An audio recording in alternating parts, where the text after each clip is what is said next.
Oke, halo, perkenalkan nama saya Fatimah Hajar, saya mahasiswa Universitas Profesor Dr. Hamka, Magister Penelitian dan Evaluasi Pendidikan. Di sini kita akan mulai mempelajari tentang bagaimana cara menganalisis regresi logistik. Kita harus tahu dulu pertama apa sih yang membedakan regresi logistik dan regresi linier biasa. Nah, pertama kalau misalkan regresi logistik itu dia kita point of view-nya udah bukan uji normalitas karena di sini, persamaan variansinya apa namanya, variabelnya tidak diperlukan normalitas lagi karena dia perhitungan pakai logistik, pakai skala log gitu.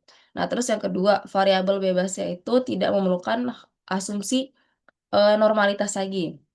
Tadi yang kita udah bilang ya, normalitas multivariat. Terus yang ketiga, tidak memerlukan pengasumsian homoskedastisitas. Jadi, pengujian-pengujian yang biasa dilakukan di uji normalitas, uji-uji di statistika parametrik itu tidak perlu dilakukan di, eee, regresi logistik ini. Nah, terus yang membedakannya itu ada juga variabel terikat. Dia harus bersifat dikotomis. Dikotomis itu artinya datanya 0 atau 1, iya atau enggak, benar atau salah. Terus jika variabel itu bebas dan berkategori, maka kategorinya harus benar-benar berbeda dan eksklusif agar ketika dimodelkan itu modelnya tidak bingung gitu cara membedakan kategorinya. Nah, lalu ini kita bisa coba cek ya, data yang kita punya. Di sini kita entire screen aja. Nah, di sini kita punya data, ada kemampuan berpikir kreatif, berpikir kritis, gender, dan lulusannya. Nah, kalau misalkan, regresi regresi logistik, kalimat awal kan tentang regresi. Regresi itu kan fungsinya untuk memprediksi. Contoh, memprediksi variabel yang terikatnya. Ini kita kasih konteks ya, ini konteksnya adalah kemampuannya anak SMK dan, tujuannya itu untuk menentukan apakah siswa SMK ini, dapat lulus dari pemetaan kerja atau enggak. Nah, dari mana kita mau memprediksi? Dari kemampuan berpikir mereka, kemampuan berpikir kreatif mereka, berpikir kritis, serta gendernya mereka. Apakah dari, kemampuan berpikir kreatifnya mereka ini, kemampuan berpikir kritis, dan gender mampu memprediksi, kelulusan mereka terhadap pemplottingan kerja.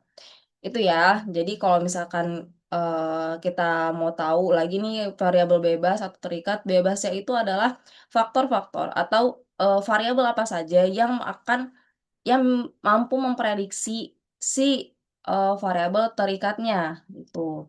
Nah, sekarang coba kita masuk ke dalam aplikasi. Ini ada namanya JASP.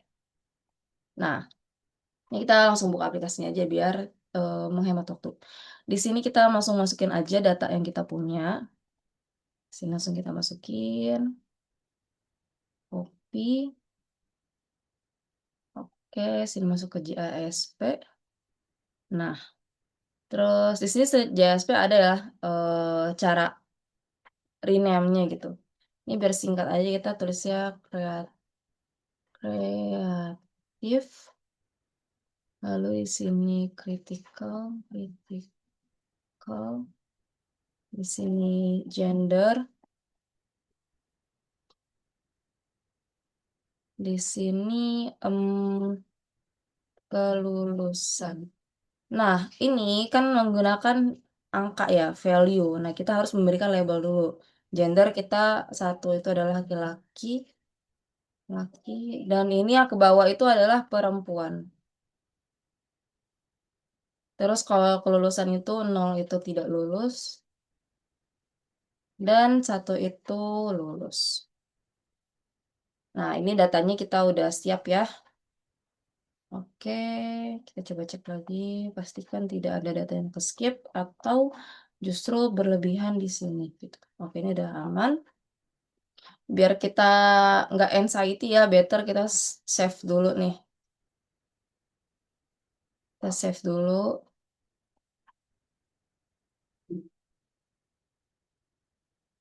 Oke, sudah di-save. Kita sekarang ke analisis. Cara menganalisis itu kita ke pojok kiri atas, bagian analisis. Terus kita coba cari Nah, kita coba cari regresi dan kita pilih yang logistic regression. Oke, nah di sini udah muncul ya, ini apa bahasanya, mungkin kayak prompt-nya atau, konsolnya di sini kita produknya akan di sini gitu, modulnya hasilnya akan di sini. Nah, ini ada dependent variable kita tadi adalah kelulusan, kita masukin, itu. Terus, covariance-nya atau, independent variable kita masukin ke sini. Nah, ini mulai muncul nih, ada model summary kelulusan, terus ada koefisien. Ini maksudnya apa sih gitu? Mungkin kita bisa cek dulu ya paling sederhana. Ini ada AIC, BIC. Kita coba ukur AIC, BIC yang bagian M1.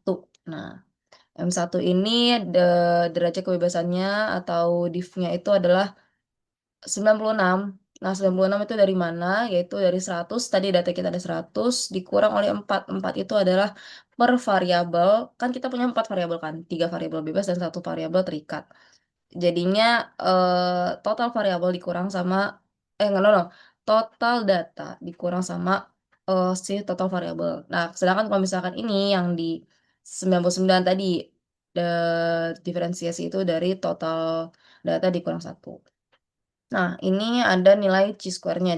Chi-square-nya itu 2,420 dan nilai p-value-nya itu adalah 0,49. Sedangkan kalau misalkan kita lihat dari p-value-nya ini, udah dapet lah ya nilainya kalau misalkan H0 kita ditolak gitu. Oh, tadi kita coba lupa untuk mendeskripsikan H0 dan H1 ya. Ini coba kita mendeskripsikannya dulu di sini. Hmm, oke. Nah, oke, di sini ada rumusan masalah. Nah, ini tadi ya, sorry, agak lupa. Jadi, tadi kan kita variabel bebasnya itu kemampuan berpikir kreatif, berpikir kritis, dan gender, dan terikatnya kelulusan seleksi penempatan kerja sesuai vokasi. Itu. Nah, maka ada 4 pertanyaan penelitian tentang apakah dari ketiga variabel itu mampu memprediksi satu variabel bebas, lalu ini kita pecah per variabel bebasnya, kemampuan berpikir kreatif, kemampuan berpikir kritis, sama gendernya. Nah, di sini ada hipotesisnya gitu. Kita menggunakan hipotesis H0 yang pertama, ada hipotesis simultan. Apakah kombinasi kemampuan berpikir kreatif, kemampuan berpikir kritis, dan gender tidak memprediksi kelulusan seleksi penempatan kerja siswa pendidikan vokasi. Nah, ini kita pakai, hipotesis yang pertama dulu, hipotesis simultan. Ini ya sebenarnya kita udah bisa ngecek ya kalau misalkan H0 itu sudah ditolak, tapi coba kita memperhatikan dari chi-square-nya itu, kita cek dari nilai chi-square pakai aplikasi Star Trek. Nah, ini aku buka statistik tabel chi-square, kita masukin tadi degree of freedom-nya 96, 96. Lalu kita menggunakan p-value-nya 0,095. Tinggal kita calculate, nilainya itu dapat 119. Kalau misalkan kita compare ke chi-square, dia angkanya jauh banget di bawah 119, yang tandanya dia juga sama-sama mendukung nih H0 diterima, gitu. Nah, H0 diterima maksudnya apa? Tandanya dari ketiga komponen, 3 kombinasi variabel bebas tidak mampu memprediksi kelulusan keterimaan siswa terhadap plottingan kerjanya, itu. Nah, sebenarnya di sini ada nih namanya Engelkerk. Nah, dia pokoknya. Itu nih, dia ini sebenarnya mempresentasikan persentasenya itu berapa. Kira kan ini membuat seberapa signifikannya si ketiga variabel itu, 3 variabel bebas mampu memprediksi variabel terikat. Nah, persentasenya berapa? Nah, karena tadi ini kita udah ngomongin, p-value-nya H0-nya diterima, sebenarnya ini nggak perlu dibahas lagi, tapi kalau misalkan mau dibaca, ini artinya, variabel bebas mampu memprediksi 0,03 atau 3,3% dari kelulusan siswa SMK terhadap pemerotingan kerjanya, gitu.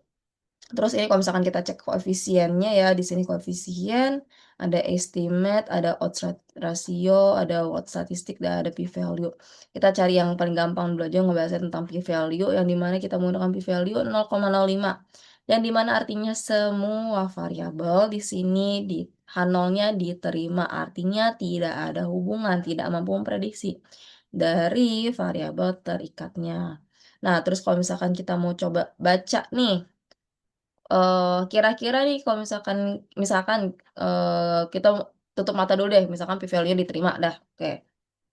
No no, misalkan H0-nya kita tolak gitu. Nah, kita mau tahu nilai-nilai koefisiennya itu berapa untuk creative thinking, critical thinking, dan gendernya. Nah, cara tahunya itu dari odds rasionya gitu. Nah, odds ratio ini punya peraturan. Kalau misalkan dia angkanya lebih dari satu, tandanya dia sifatnya itu meningkat, menambahkan nilainya. Tapi kalau misalkan dia kurang dari satu, dia tandanya menurunkan. Nah, ini selaras dengan nilai estimate-nya, di mana dia nilainya itu negatif. Oke, nah, eh, cara membaca itu gimana? Jadi, kalau misalkan kita masukkan ke rumusnya itu di sini. Oke.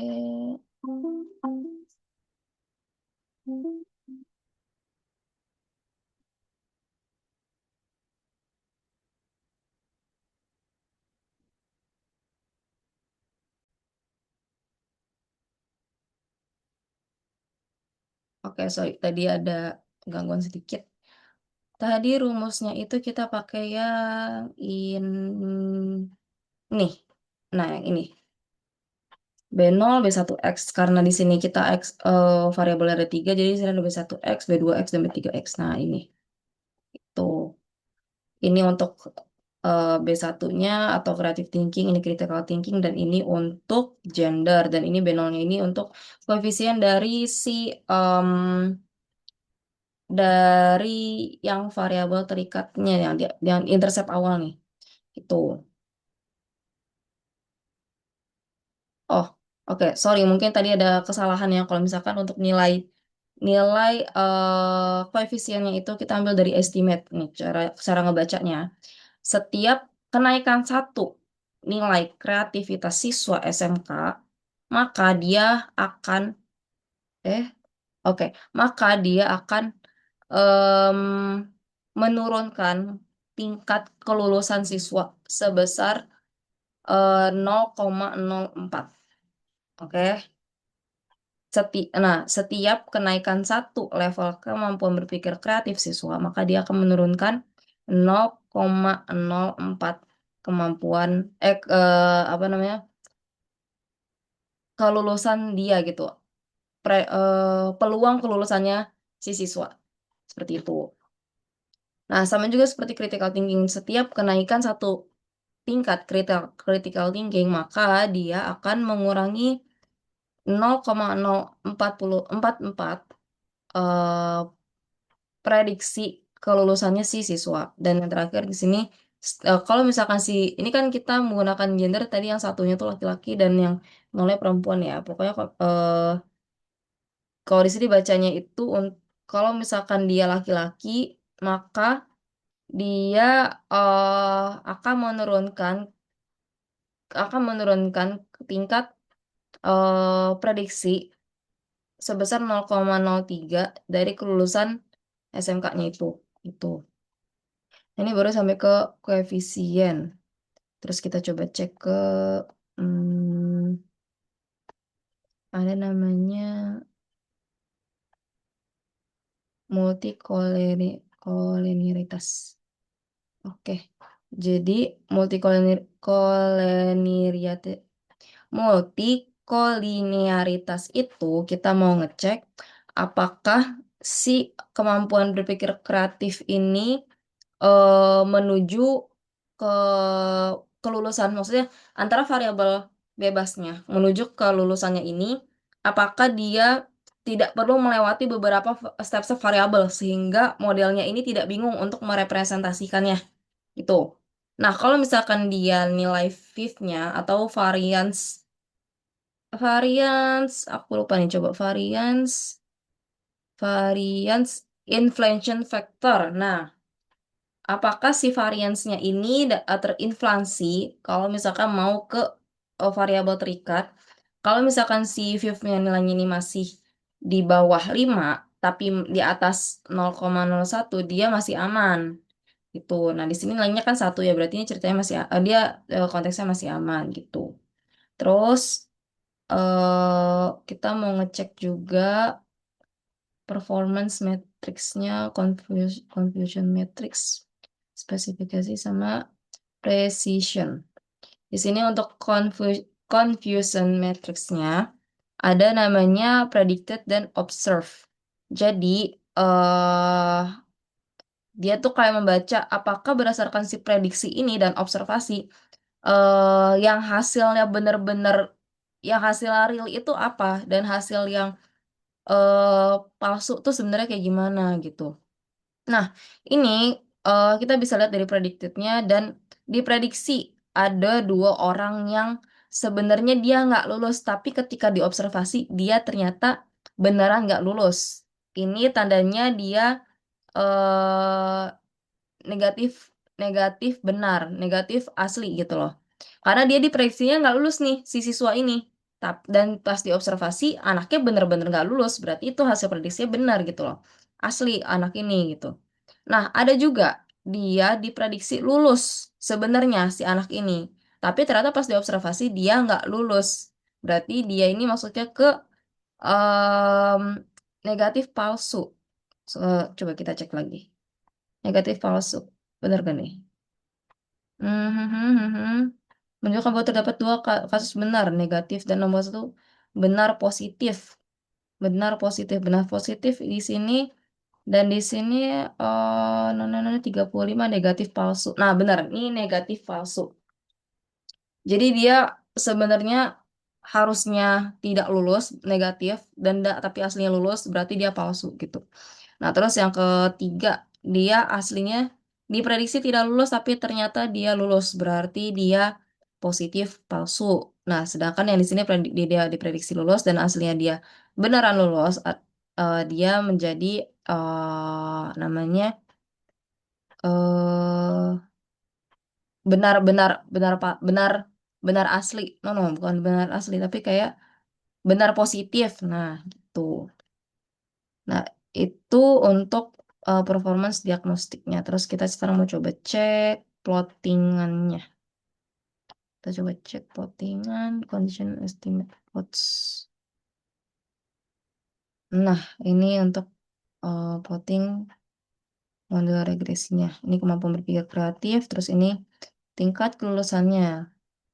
Tuh, justru kalau misalkan dari data yang kita punya ya, ini kan data dummy. Kalau semakin tinggi kemampuan berpikir kreatifnya, justru tingkat kelulusannya malah makin rendah. Ini kan sudah cukup lucu ya, gitu. Cuman namanya juga kita belajar untuk coba data. Nah, di sini juga critical thinking. Semakin tinggi critical thinkingnya, maka kelulusan juga makin rendah gitu. Sedangkan kalau misalkan kita ngecek gender, mau gender laki-laki atau perempuan, dia sama, konstan. Gitu. Oke, mungkin sekian untuk pemaparan saya tentang regresi linear. Mohon maaf atas em, kesalahan kata atau hal-hal lainnya yang kurang berkenan dalam presentasi ini. Kurang lebihnya mohon maaf. Wassalamualaikum warahmatullahi wabarakatuh.